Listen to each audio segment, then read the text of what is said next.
Go love your own enemies. Don't be loving mine. My enemies are the theocratic fascists. I don't love them. I want to destroy them.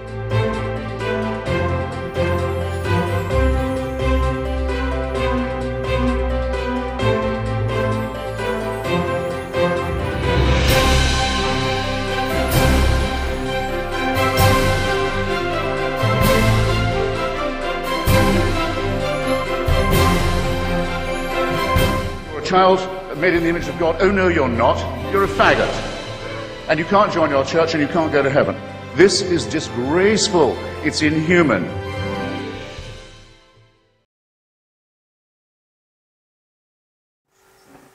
You know, putting labels on people is a real surefire way of dehumanizing them or making them something other than human, subhuman, basically. I came across an article last night written by a Muslim, I'm assuming, somebody of Middle Eastern descent, Bassam Zawadi, Z-A-W-A-D-I. I have to say I still have a head cold. I might have to break this up into sections, this video, because I might have a coughing fit, just FYI. In his article, he refers to the apostate. And, you know, it's interesting how we don't call this a person. We don't call this person a human being, or a human, or an individual, a living, breathing, thinking person. We refer to them as the apostate. You know, it's just, I don't know, it just sounds like something other than human, like we're dehumanizing them, or we're taking away their humanity, like making them into vermin. Also, I get from this article that thought control is huge in the way Muslim society is. Thought control. If your thoughts are not acceptable, if you have inappropriate thoughts, that's a crime.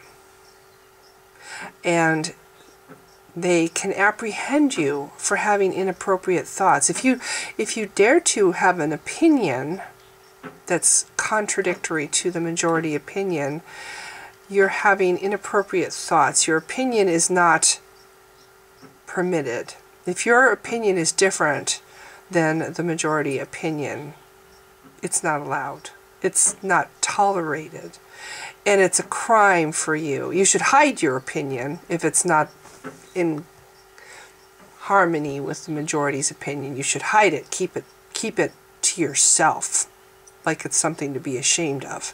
That's what I get from this article. But if you don't, if you dare to voice your opinion, then that's a crime. If you cause other people to think twice about what they just take for granted as true, if you cause other people to have doubts, that's as bad as murder. That's tantamount to, you know, that is a crime. It's a crime to cause somebody else to think again about something or have doubts about something. That's a crime, punishable by death. And you cease to be a human being. You're labeled an apostate. Thought control. What happened to me as a Christian, you know, wasn't something I asked for. I just came across information one day that was different than all the stuff I just assumed to be true.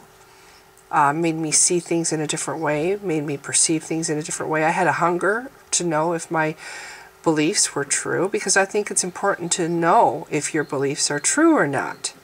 And I went looking for answers. I doubted. And apparently, in the Muslim faith, if you doubt, you deserve to go to hell and be tortured forever, just for doubting.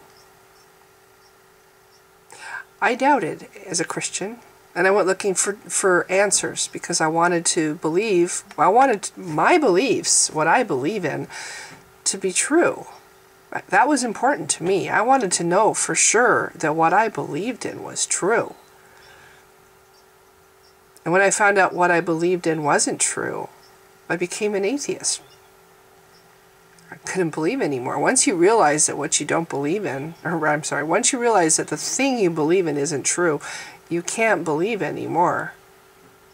It's not something that you have any control of. When you get enough information to understand that what you believe is not true, you just can't believe anymore. And it was perfectly okay for me as a Christian to run around and talk about Christianity and spread the good news to everybody and bleat in harmony with the flock. It was absolutely perfectly okay, and it was viewed as a positive thing. But when I became an atheist and I did exactly the same thing, oh my goodness, my good news is there is no such thing as this horrible place that you go to when you die. There's no such thing as a thought cop in the sky judging your every moment, your every thought and deed. I'm good without God. I've been good since I was born. There's nothing wrong with me. My good news is I was born exactly right. And I don't have to jump through this hoop and this hoop and this hoop to be a good person. I am a good person. When I started exulting in the freedom that comes with understanding that you have nothing to prove. You are a good person. You've never not been a good person. You know, you can be what you want to be. It doesn't take a crutch. It doesn't take the approval of some almighty whatever the fuck in the sky. When I started singing that song and telling my friends and doing all the things I did when I was a Christian, only now I'm an atheist, I was told that that was a negative thing. I was being very negative. And I should just keep it to myself. Why are you always online talking about your beliefs, Diane? You should just keep it to yourself. Let us, you're ruining our fun, Diane. Let us just continue to have our wonderful time talking about all these things that we think are true, even though you know it isn't true. You just keep that to yourself. Why rain on our parade? But at least with Christianity, they don't brand you. They don't give you a name to take away your humanity. They don't suddenly, well, they'll call you an atheist, but I don't know. It's not quite as, in this guy's article, the whole article, we're reading about the apostate. It's like they cease to be a human being. They cease to be a person with rights and feelings. They become like a disease that needs to be purged. You're affecting people. Ooh, you're causing, your presence in the herd is causing dissent, is causing people to have doubts. Oh my goodness, you're going to cause other people to go to hell. We don't have to go through the work of proving that our God exists. We don't have to lift a finger to prove any of it.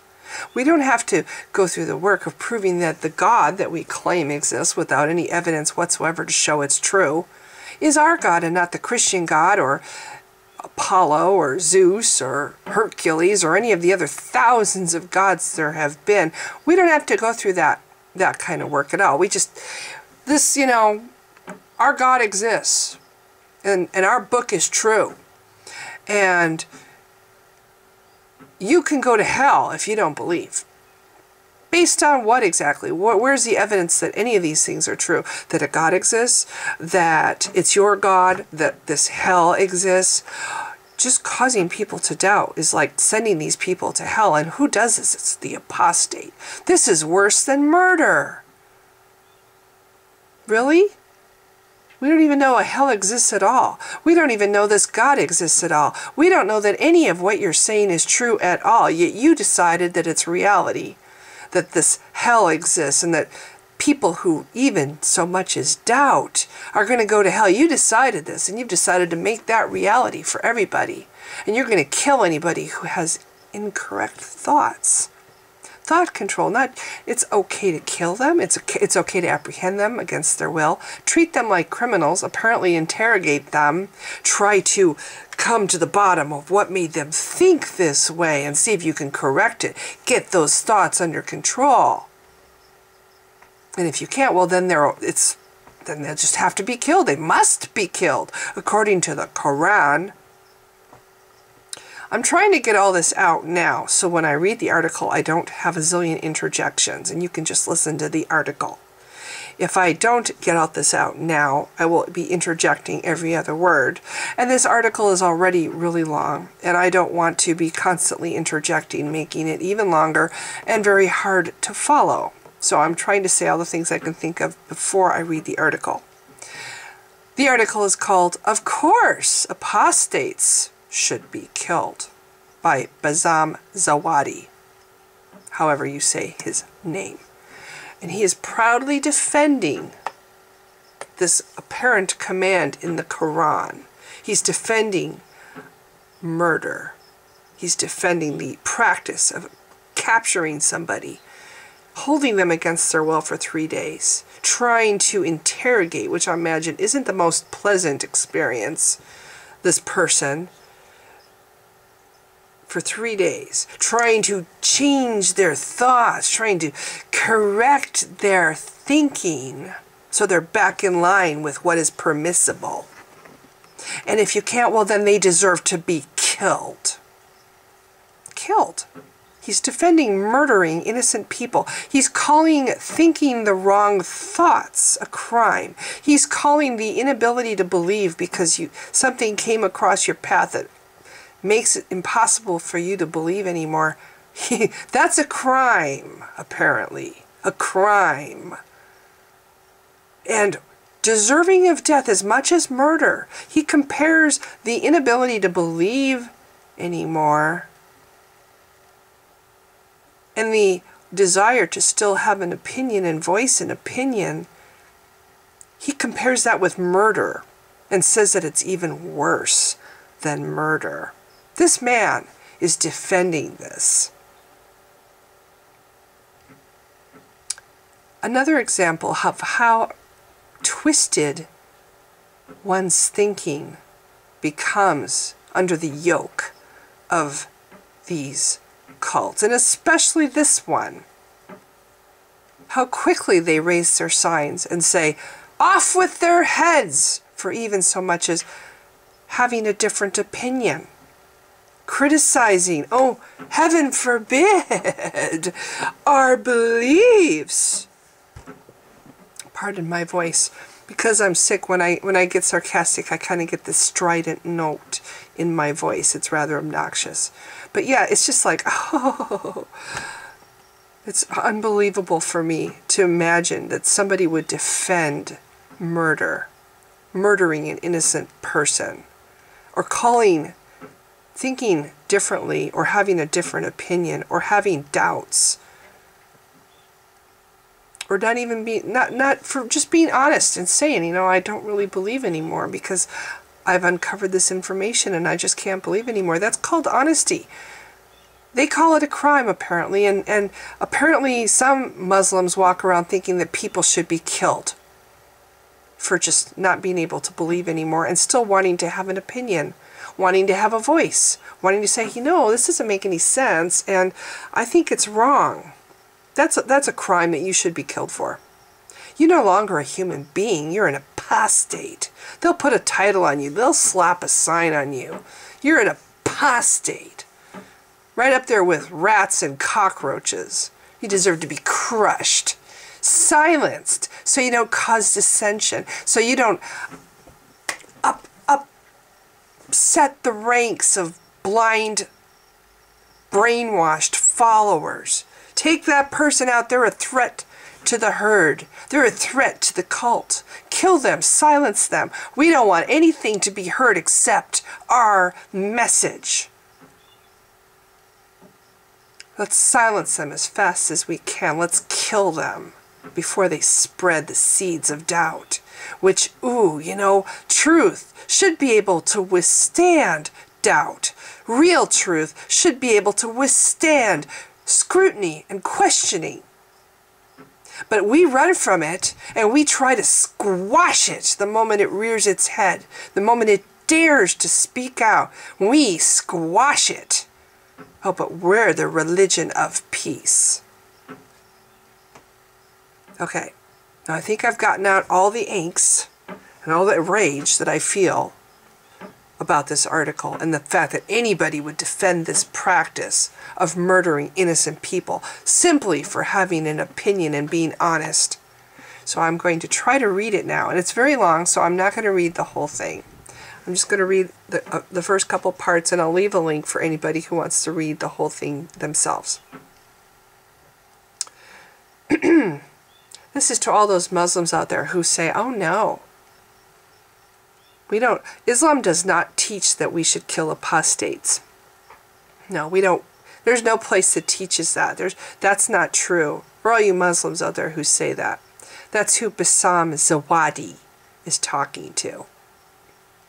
There seems to be a problem with many modernists and liberal Muslims out there who would like to sugarcoat the religion of Islam by distorting what it really teaches. There are those that go at length to deny that Islam teaches that apostates must be killed. They either deny the explicit hadith that speaks about this or reinterpret it to only refer to those apostates that would fight the Muslims. This is false. I am not going to spend time in this article trying to prove that Islam does call for the killing of apostates and the rules and conditions behind killing apostates, in parentheses, e.g., the apostate must be interrogated first in order to refute what doubts he has for 3 days, etc. I love how we're always putting he in this. It's never she. It's always he. I wonder if women get the 3 days or if they're just killed outright. Sorry I interjected. For I am assuming that my readers already adhere to and have knowledge of the orthodox position regarding the matter. What I want to speak about in this article is the reason for Islam ordering the killing of apostates. Before I proceed, let me make it clear that when I speak about apostates that must be killed, I am only referring to those apostates who live under an Islamic theocratic state and have openly declared their apostasy. What this means is that no Muslim has the right to go to America or Europe, for example, and start killing ex-Muslims, for he has no such authority to do so. People find it difficult to grasp why apostasy is a crime that is so great that it would call for a punishment, i.e., execution, that is more severe than, say, fornication, i.e., flogging. I guess fornication is a crime if you're a Muslim. Deliberate and pre-planned theft, they cut off the hand. Apparently, that's in the 21st century. They're still chopping people's limbs off for committing a crime, etc. However, with careful contemplation and a realization of the reality of the issue at hand, the matter should be easy for one to swallow. If someone tells you that the state executed a man who was guilty of murdering someone by stabbing him repeatedly, would you shout, "This is injustice! Why did you execute this man? His crime wasn't that great." I believe that many of us would not say so. I believe many of us would say that the murderer deserved to be executed because of the gravity of his heinous crime. Not too many of us would sympathize with such a man. This man made his innocent victim suffer greatly each time his knife penetrated his flesh. He caused him so much physical pain that the man suffered greatly, even though it was only for a matter of a few minutes. Now let us come to the apostate. A person who would openly declare his apostasy affects the people around him. The people around him might ask themselves, why on earth did this Muslim leave Islam? Is he out of his mind? Or maybe he discovered something wrong with Islam. Maybe Islam isn't that clear after all. These people would then start to doubt their religion. If they seriously doubt their religion, they cease to be Muslims. If they cease to be Muslims, that would very likely land them up in the blazing fire of hell for eternity. In the previous example, we saw that the murderer was executed because he caused his victim so much physical pain, even though it was only for a matter of a few minutes. However, with the apostate, we see that he could cause the people around him so much spiritual damage by destroying their souls that these people could land up in the blazing fire of hell for eternity. With all honesty, which crime is worse? Stabbing a person for a few minutes or making him burn for eternity? The answer is obvious, and we all know that it is the latter. If the latter crime is much worse, why are we insisting that it is difficult to grasp why Islam would call for the killing of apostates then? I believe that is for two reasons. Lack of faith or no faith at all in the truth of Islam. This Islamic practice is immoral according to non-Muslim standards.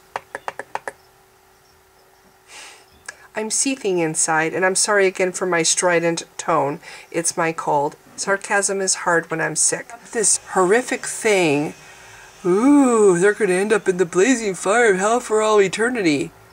And you know this how? Exactly. How do you know this? Where is your proof that a hell exists? Where is your proof that people go there if they don't believe anymore? So you're basically saying that somebody who is speaking who's bleeding out of tune with everybody else might cause somebody to doubt. Oh my goodness. And that is a crime greater. First of all, it's not a crime at all.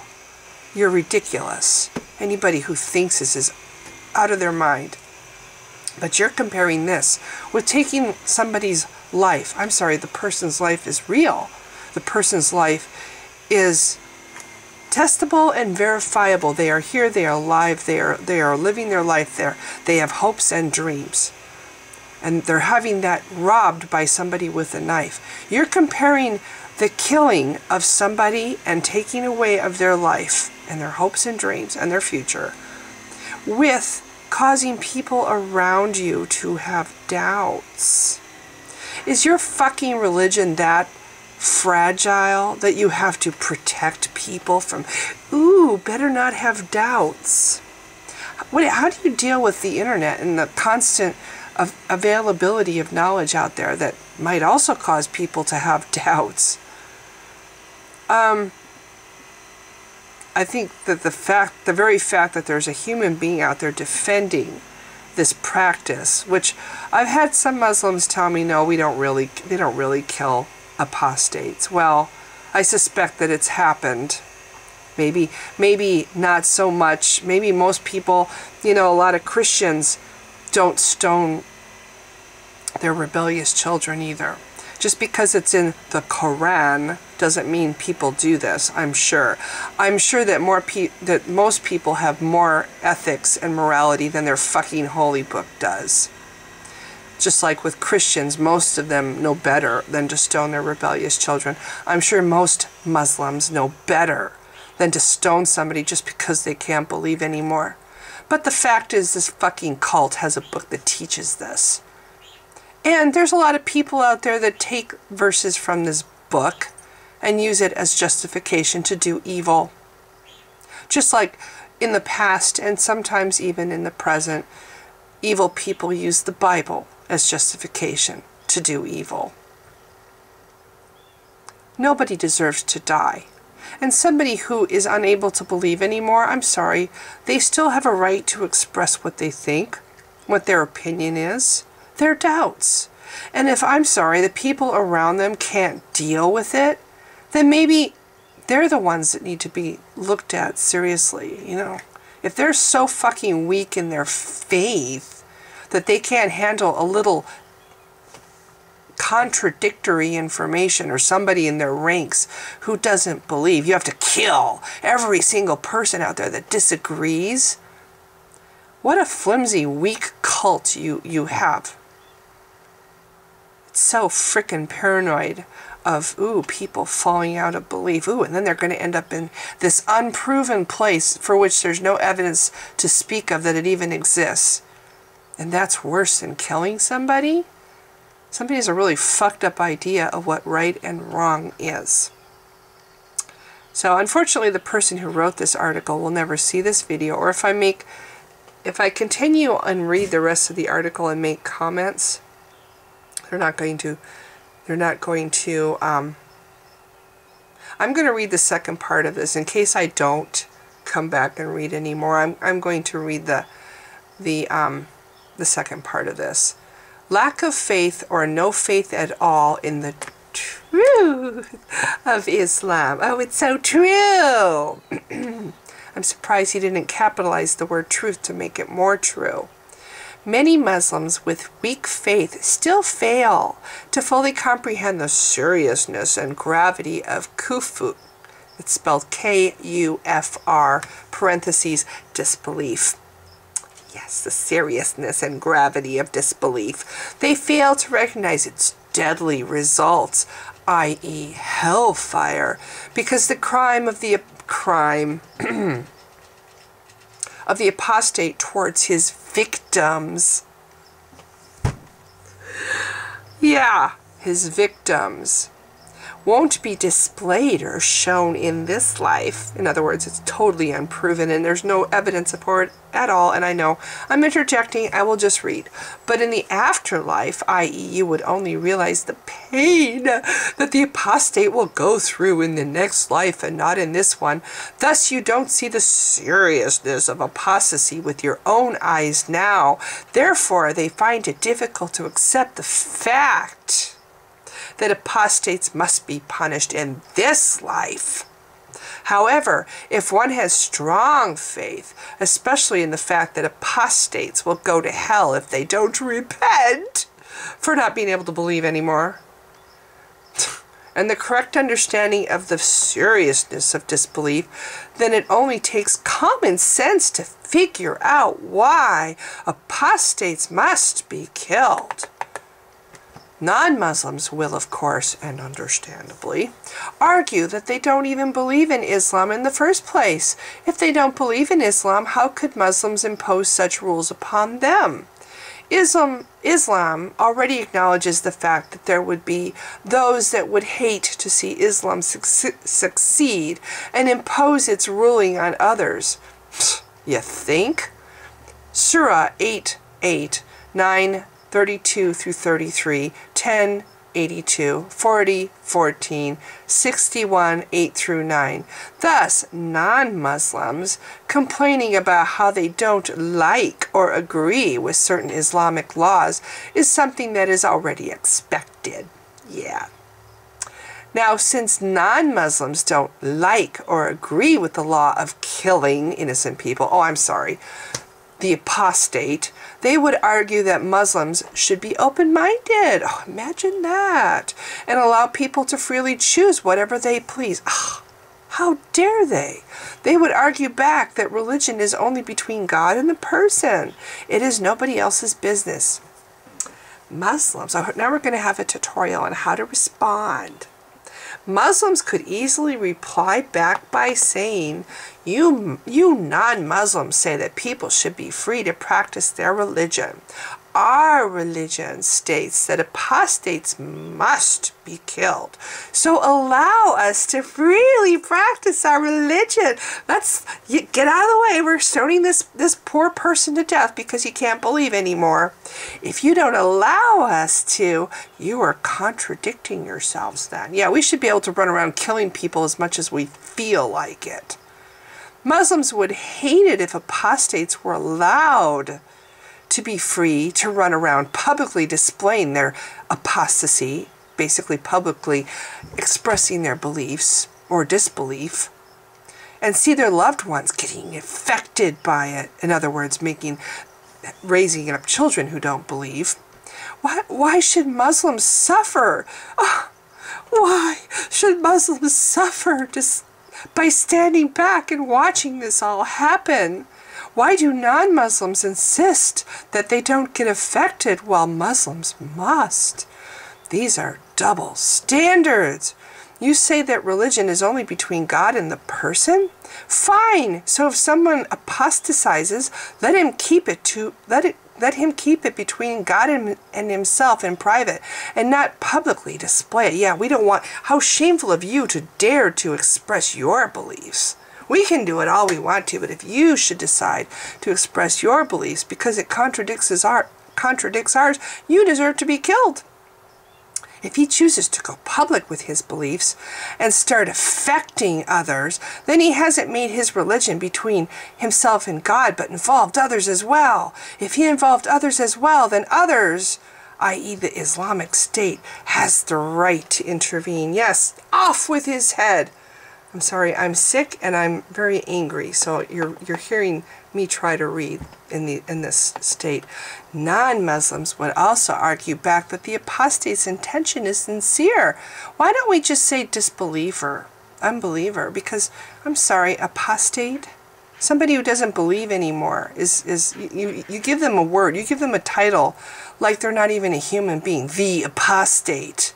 No, he's a human being who is being honest about the fact that he cannot believe anymore. And I'm sorry, just because he no longer can believe, he can still have every right to express his opinion and what he thinks. It was okay when he was a believer. Why is it not okay now that he isn't a believer? Or we have to shut him up now that he doesn't believe? Talk about a double standard. So we're going to dehumanize him and make him not be a human being anymore. We're going to call him an apostate, the apostate, like he's some kind of vermin or subhuman creature. He is not intentionally trying to lure people into hell. No, because he doesn't believe in hell. He doesn't believe in hell. He's trying to save people from a cult that he thinks is false. They would say that we must take his intentions into account.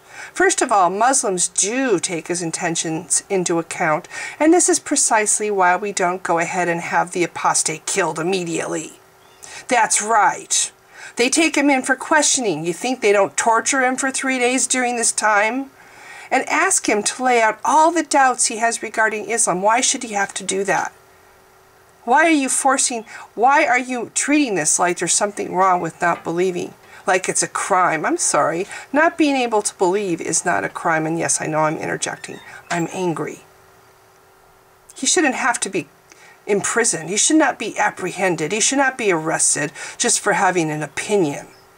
And then questioned for 3 days and try to change his mind. And if you can't, then he can be killed. Muslim scholars will be appointed to answer his questions. If he is not convinced, and it appears to the scholars that his reasons for leaving are not valid. I see. So you have to have valid reasons. And those valid reasons would be? I highly doubt there are any valid reasons, in your opinion. Usually they are not valid. He even says most people leave Islam for emotional reasons. Then they can have him executed. Yeah. For having a different opinion, he deserves to die. Secondly, it is not an excuse for us to let an apostate, as opposed to a human being, go free, doing what he pleases, just because his intentions are sincere. At the end of the day, this is affecting the people around him, and he must be stopped. Millions of people around the world don't believe that marijuana should be made illegal. They believe that it is a natural plant and gift from God, as singer Carlos Santana said. Really? Now we're going to go into pot?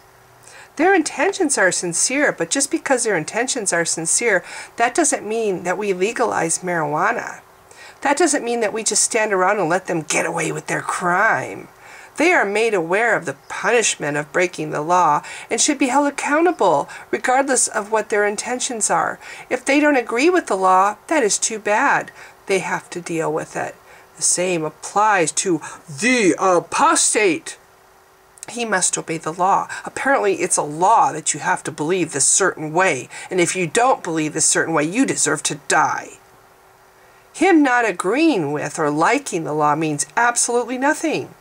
Should we implement the law to please our imaginary friend for which there's no evidence whatsoever to speak of that he even exists, and displease the apostate? Or should we remove the law to displease God and please the apostate? It is definitely not the latter, of course not. No. The imaginary being has so much more importance over the apostate as opposed to a human being who can no longer believe anymore. I'm an apostate to Christianity. I wasn't expecting to become an atheist. I wasn't even asking for it. I was actually trying to find reasons to still believe in Christianity when I started having doubts. Ooh, doubts! Such a terrible threat. What's wrong with knowing what is true, and what's wrong with seeking answers to make sure that what I believe is true? That's what I did. I wanted to know that what I believed was true. How is that a crime? And the answers that I found showed that what I believe is not true. How is that a crime? That I came to the understanding that what I believe is not true. Now, because I no longer believe in Christianity, I shouldn't say what I believe. It's shameful to say what I believe and don't believe. It wasn't shameful when I was a Christian, running around saying what I believe and don't believe. But now as an atheist, somehow that's wrong. And if I was a former Muslim turned atheist, it would be a crime. Just saying what I think. It wasn't when I was a Muslim, or just pretending that I was a Muslim. It wasn't a crime when I was a Muslim walking around agreeing with everybody. That was okay. But the moment I cease to believe and I start having a different opinion based on different information, now it's a crime for me to even say what I think, to even have an opinion, to dare to voice what I think. It's a crime because, ooh, I might cause other people to have doubts. They might end up going to this imaginary hell that you don't even bother to try to prove exists, much less your God, or the fact that anything in your stupid book has any truth whatsoever.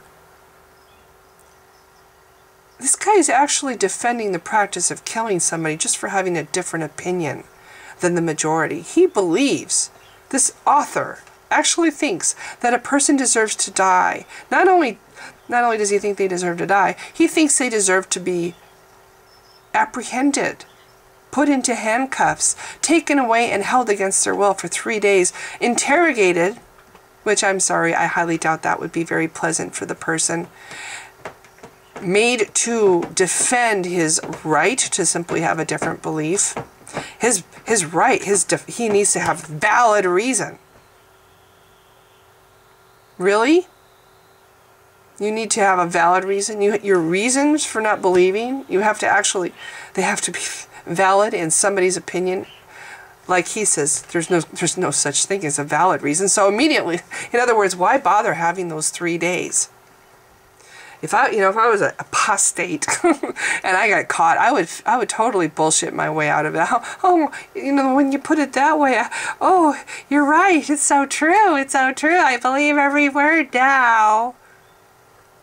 Imagine, you probably give them a lie detector test at that point to make sure that they're really truthful when they say they believe.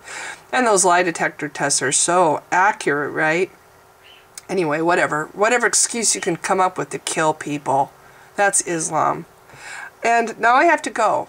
I have to go to my interview, so I could continue to rant about this all day. But yeah, this has become very long, but I can't believe this guy's actually defending this horrific, horrible practice of killing innocent people just because they now believe something that the majority does not. Ooh, they might affect people. Oh my gosh, and it's spreading across the world, claiming to be a peaceful religion. but it produces people like this author. Anyway, if you've been watching, thanks. Bye. I am absolutely convinced that the main source of hatred in the world is religion. And I think it should be religion treated with ridicule and hatred and contempt.